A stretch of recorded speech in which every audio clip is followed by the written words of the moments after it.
Kanalıma hoş geldiniz. Bugün arkadaşlar sadece lahana ile hem de en sağlıklısından turşu hazırlayacağız. Nasıl yapılır, nasıl hazırlanır gelin hep birlikte öğrenelim.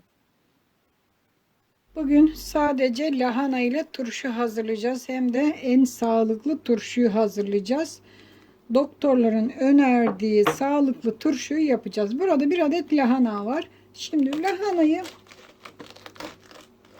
şöyle kesiyorum.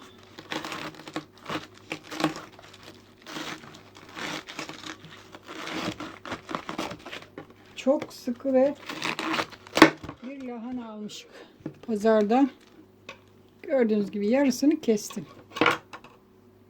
Şimdi kestiğim lahanayı şöyle tepsime koyayım. Tepsimin içine koyuyorum. Bakın bu şekilde lahanayı doğruyoruz. İsterseniz kıyabilirsiniz ya da iri iri doğrayabilirsiniz. Hiç fark etmez. Her ikisi de aynı lezzetli olacaktır.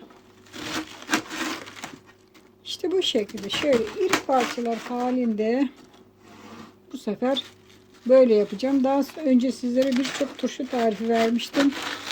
Bakabilirsiniz. Havuçlu lahana turşusu, kapya biberli. Birkaç çeşit turşu vermiştim arkadaşlar. Kış turşusu bunlar. Şöyle iri iri doğrayacağım ilk aşamada. Bakın.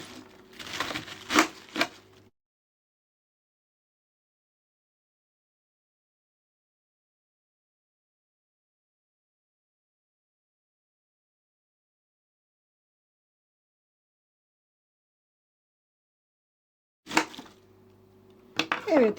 Bayağı bir iri doğradım ama biraz daha doğrayacağım. Bu benim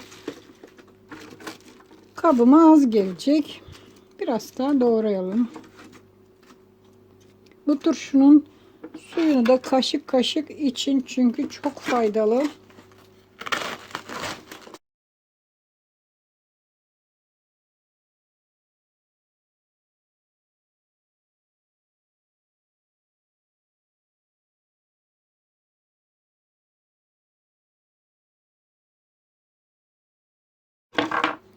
Evet, gördüğünüz gibi lahananın bayağı çoğunu doğradım. Yetmez, hatta bunları da doğrayacağım da. Bir bakalım bidona ne kadar gidecek. Gördüğünüz gibi şöyle 1/3 kaldı. 1/4 kaldı. Şimdi doğradığım lahanayı şöyle bir yıkayayım. Evet, gördüğünüz gibi lahanayı biraz yıkadım. Zaten temiz. Üst kabuklarını aldık. Ama yine de yıkadık bol suda. Şimdi üzerine şöyle bir kaşık tuz atacağım. Bir kaşık tuz septim. Birazcık şöyle bakın ovuşturuyorum. Birazcık, çok fazla değil.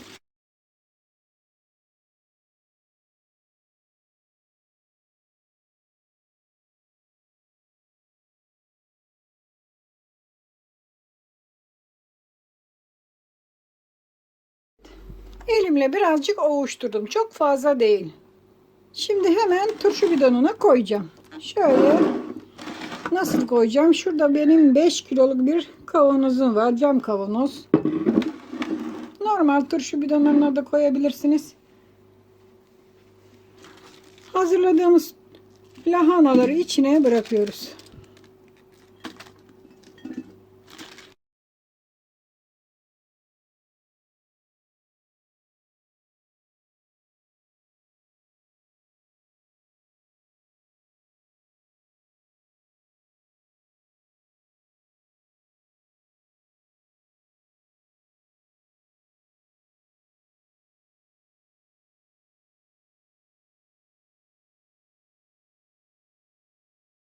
Evet, gördüğünüz gibi turşumuz tamam, iyi geldi. Bir lahananın 4 için doğramıştık. Tuzladık ve turşu kavanozuna koyduk. 5 litrelik bir kavanoz, cam kavanoz kullanıyorum. Evet, şimdi tuzunu vereceğiz. Zaten bir kaşık dökmüştük. Bir kaşığını döktük. Geriye kaldı 4 kaşığı ve 4 kaşık tuzu üzerine şöyle döküyoruz. Her 1 litre için 1 yemek kaşığı tuz dökmüş olacağız. Bu 5 kiloluk olduğu için 5 kaşık koymamız lazım. 1 kaşığını koymuştuk. 2 kaşık koyduk. 3 ve bir tane daha koyuyoruz. 4 kaşık. İşte 4 kaşık tuzunu da verdik. Şimdi üzerine suyunu döküyoruz. Ve turşumuzu hazırlamış olacağız. İşte bu kadar basit. Sıcak böyle yani güneşli havalarda bu bir hafta içinde yenmeye hazır olacaktır. Ama soğuk havalarda genelde 15 gün sürer, 10 gün sürer. Turşunun olmasa şöyle birkaç gün sonra bir bakın. Suyundan şöyle bir kaşık alın. Turşu olduysa zaten tamamdır demek arkadaşlar. Bunun dediğim gibi suyunu da içeceksiniz. Tanesini de yiyeceksiniz. Mis gibi turşu hazırlamak işte bu kadar kolay. Hazırlamak için illaki çok malzemeye gerek yok. Sadece lahana, tuz ve suyla da lezzetli turşular yapabilirsiniz. Eskiden annelerimiz bu şekilde turşu hazırlardı. Mis gibi de olurdu. Şöyle bir bıçakla hava deliklerini çıkarıyorum ki yani hava boşluğu biraz kalmasın. Şöyle yerleşsin. Kuruyu da kalmasınlar. İşte bu kadar basit. Siz de yapın. Yemeklerin yanında bu turşu çok güzel oluyor. En favori turşularımdan biridir benim lahana turşusu. Tabi isterseniz havuçla, biberle çeşitlendirebilirsiniz. O turşu tarifi arıyorsanız onlar da kanalımda mevcut. Bakın, izleyin ve yapın. İnanın çok beğeneceksiniz arkadaşlar.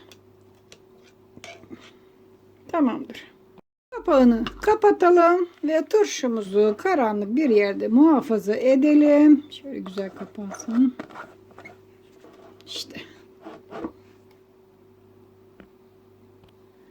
Evet, güzel turşular hazırlamak sandığınızdan çok daha kolay arkadaşlar. İşte görün. Bakın mis gibi lahana turşumuzu kurduk. Bir tanesi gitmedi tabii ki de, birazını bıraktık. İşte kalan lahanayı da birkaç gün sonra kuracağım. İlerli gerili ekşisin ki yenme aşaması sıra sıra olsun. Umarım beğenmişsinizdir. Siz de bu tarifi yapar hazırlarsınız. Tariflerimi beğeniyorsanız beğen tuşuna basın. Kanalıma abone olmadıysanız abone olun. Sosyal medyada tariflerimi paylaşın arkadaşlar. Paylaşın ki kanalımız büyüsün. Hediyemizin çekilişine çok az bir zaman kaldı. 100.000 abone ulaştığımız zaman hediyemizin çekilişini yapacağız. Abone olmadıysanız abone olun. Ayrıntılar çekiliş videosunda. Videolar kanalı videoyu da videolarla bulabilirsiniz hediyeyi de arkadaşlar. Hoşça kalın. Afiyetle kalın.